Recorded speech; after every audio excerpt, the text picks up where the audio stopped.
အားလုံးပဲမဲ့လာပါတရုတ်နှင့်ဂျပန်သမိုင်းကြောင်းအရပြိုင်ဆိုင်မှုတွေနဲ့အတူပူးပေါင်းဆောင်ရွက်မှုတွေလည်းရှိနေတဲ့ဒီဆက်ဆံရေးဟာအနာဂတ်မှာဘယ်လိုပုံစံမျိုးဆက်လက်ပြောင်းလဲသွားမလဲဆိုတာစိတ်ဝင်စားစရာကောင်းလာပါတယ်။ယနေ့ခေတ်မှာတော့နိုင်ငံရေးအမြင်တွေထက်စီးပွားရေးနဲ့နည်းပညာပေါင်းသင်းမှုကပိုမိုအရေးပါလာတာကိုတွေ့ရပါတယ်။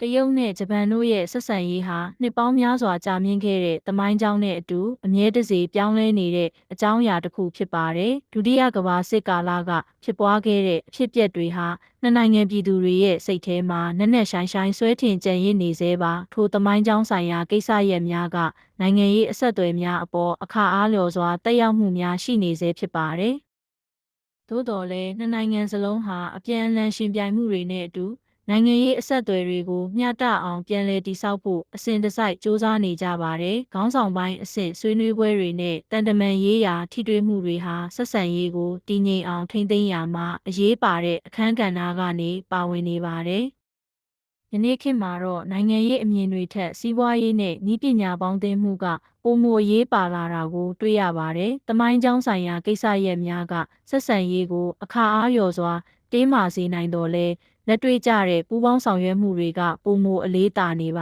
ါတယ်။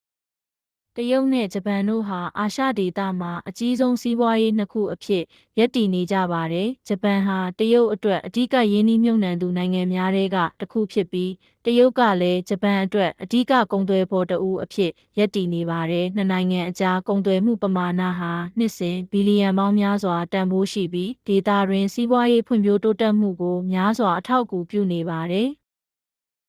ဂျပန်ကုမ္ပဏီများစွာဟာတရုတ်နိုင်ငံမှာယင်းနှိမ့်မြုပ်နှံမှုများပြုလုပ်ထားပြီးကားထုတ်လုပ်ရေးအီလက်ထရောနစ်ပစ္စည်းများနဲ့အခြားစက်မှုလုပ်ငန်းများမှာအဓိကကျတဲ့အခန်းကဏ္ဍကနေပါဝင်နေပါတယ်။တရုတ်နိုင်ငံရဲ့ကြီးမားတဲ့စားသုံးသူဈေးကွက်ဟာဂျပန်ထုတ်ကုန်များအတွက်အခွင့်အလမ်းကောင်းများစွာကိုဖန်တီးပေးနေပါတယ်။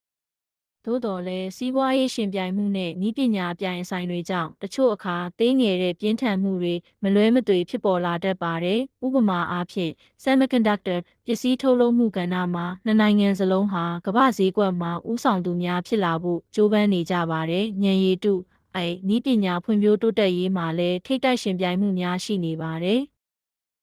ဤရှင်ပြိုင်မှုများကတခါတရံကုန်သွယ်ရေးဆိုင်ရာမူဝါဒများနဲ့နည်းပညာလွှဲပြောင်းမှုဆိုင်ရာကန့်သက်ချက်များအထိဦးတည်သွားနိုင်ပါတယ်။သို့တော်လည်းနှစ်နိုင်ငံစလုံးဟာကမ္ဘာစီးပွားရေးတည်ငြိမ်မှုအတွက်အပြန်အလှန်မှီခိုနေရတယ်ဆိုတာကိုကောင်းစွာနားလည်ထားကြပါတယ်။ထို့ကြောင့်စီးပွားရေးဆိုင်ရာပူးပေါင်းဆောင်ရွက်မှုများကိုဆက်လက်ထိန်းသိမ်းရန်ကြိုးပမ်းနေကြဆဲဖြစ်ပါတယ်။လုံခြုံရေးအနေနဲ့တော့တရုတ်နဲ့ဂျပန်တို့အကြားတင်းမာမှုအနည်းငယ်ရှိနေဆဲဖြစ်ပါတယ်။အထူးသဖြင့်အရှေ့တရုတ်ပင်လယ်ဒေသရှိပိုင်နက်အငင်းပွားနေတဲ့ကျွန်းများအပေါ်စစ်ရေးအမြင်ကွာခြားမှုတွေကတခါတလေသတင်းအကြီးအကျယ်ဖြစ်လာတတ်ပါတယ်။နှစ်နိုင်ငံစလုံးဟာထိုဒေသမှာရေတပ်နဲ့လေတပ်လှုပ်ရှားမှုတွေကိုတိုးမြှင့်လှုပ်ဆောင်နေကြပါတယ်။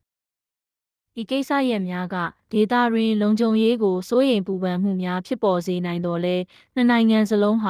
တိုက်ရိုက်ပဋိပက္ခကိုရှောင်ရှားရန်တတိထားဆောင်ရွက်နေကြပါတယ်။တန်တမန်ရေးရာလမ်းကြောင်းများနဲ့ဆွေးနွေးပွဲများမှတဆင့်တင်းမာမှုများကိုလျှော့ချရန်ကြိုးပမ်းနေကြပါတယ်။အနာဂတ်အတွက်ငြိမ်းချမ်းပူးပေါင်းမှုအလားအလာတွေကိုနှစ်နိုင်ငံလုံးကအရေးကြီးသဘောထားပြီးအပြန်အလှန်ယုံကြည်မှုတည်ဆောက်ရေးကိုဦးတည်နေကြပါတယ်။ဒေသတွင်းလုံခြုံရေးနဲ့တည်ငြိမ်အေးချမ်းရေးအတွက်နှစ်နိုင်ငံရဲ့ပူးပေါင်းဆောင်ရွက်မှုဟာမရှိမဖြစ်လိုအပ်ပါတယ်။နိုင်ငံရေးနဲ့စီးပွားရေးဆိုင်ရာရှုပ်ထွေးမှုများကြားကလူမှုပြည်သူချင်းချင်းအဆက်အသွယ်တွေကတော့ပုံမကောင်းမွန်လာနေတာကိုတွေ့ရပါတယ်။ဂျပန်ရုပ်ရှင်တရုတ်အမှုပညာသချင်းစာပေနဲ့အမှုပညာပေါင်းစုံဟာနှစ်နိုင်ငံပြည်သူတွေအကြားအပြန်အလှန်လူကြိုက်များလာတာဖြစ်ပါတယ်။ယဉ်ကျေးမှုဖလှယ်ရေးအစီအစဉ်များနဲ့ကျောင်းသားဖလှယ်ရေးအစီအစဉ်များကလည်းနှစ်နိုင်ငံပြည်သူများအကြားနားလည်မှုကိုတိုးမြှင့်ပေးနေပါတယ်။ခရီးသွားလာမှုကဏ္ဍမှာလည်းတရုတ်ခရီးသွားများဂျပန်သို့တွားရောက်လည်ပတ်မှုနဲ့ဂျပန်ခရီးသွားများတရုတ်သို့တွားရောက်လည်ပတ်မှုများကအဆက်အသွယ်များကိုပိုမိုခိုင်မာစေပါတယ်။ဤလူမှုအတိုင်းဝိုင်းအဆက်အဆံများကနိုင်ငံရေးပေါင်းသင်းဆက်ဆံရေးကိုတိုးတက်စေမဲ့အခြေခံအုတ်မြစ်တစ်ခုဖြစ်လာမယ်လို့မျှော်လင့်ရပါတယ်။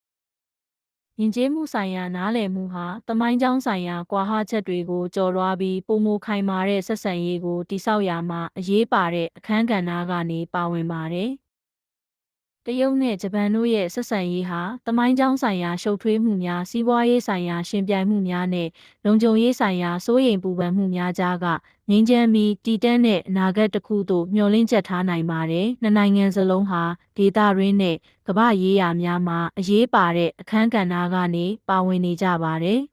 ။ရှင်ပြိုင်မှုနဲ့ပူးပေါင်းမှုနှစ်ခုလုံးကိုမျှတအောင်ထိန်းသိမ်းနိုင်ရင်အာရှဒေသတစ်ခုလုံးအတွက်သာမကကမ္ဘာငြိမ်းချမ်းရေးနဲ့စီးပွားရေးတည်ငြိမ်မှုအတွက်ပါအကျိုးရှိမဲ့တန်ဖိုးတစ်ခုဖြစ်လာပါလိမ့်မယ်။ဤဆက်ဆံရေးရဲ့အနာဂတ်ကိုကျွန်တော်တို့ဆက်လက်စောင့်ကြည့်သွားရမှာဖြစ်ပါတယ်။နားဆင်ပေးကြတဲ့အတွက်ကျေးဇူးတင်ပါတယ်။